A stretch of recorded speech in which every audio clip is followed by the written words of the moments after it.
payment.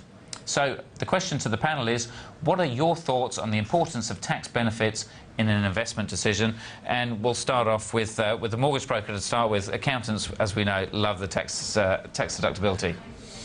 Look, it really does come down to the individual property. I've got two new property sales that I've worked with just recently, and the first case was a client of mine a few weeks ago, went out and bought a brand new property. Brilliant purchase. It's a nice little unit in a really well located area. It's an established area in the Melbourne eastern suburbs with a tree-lined street, close to facilities, fabulous property. He'll do very, very well out of it. I bought a similar property myself in '98 for $160,000 in Blackburn, the neighbouring suburb, and today it's worth over $600,000, so they can do very, very well. Conversely, 6 years ago, a client that I met just recently, very recently, came to me and said, we've got this major problem.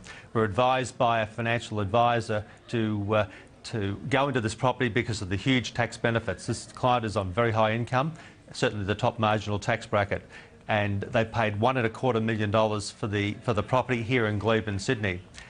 Just recently, after 6 years, the property was sold for a $300,000 loss, for $960,000. On top of that, each year that they've owned it, they've also lost over $30,000 per annum in the difference between the income it's generated and the expenses, the body corporate fees, and all the outgoings and the interest.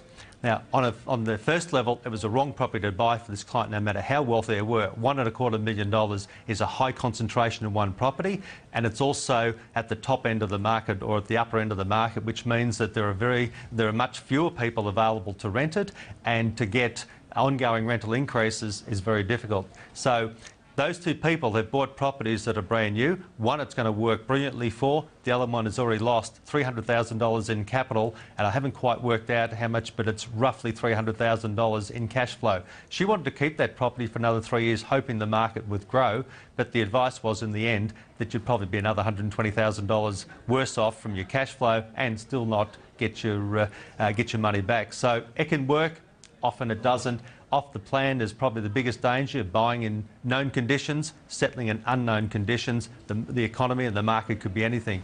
And sometimes it doesn't settle, and sometimes that's good, sometimes it's bad. But under the sunset clause, the end result is that they've been hamstrung for those number of years, up to 4 years, where they haven't been able to buy anything because they've had to remain available to buy this property and keep their cash flow and their borrowing capacity in order to do that.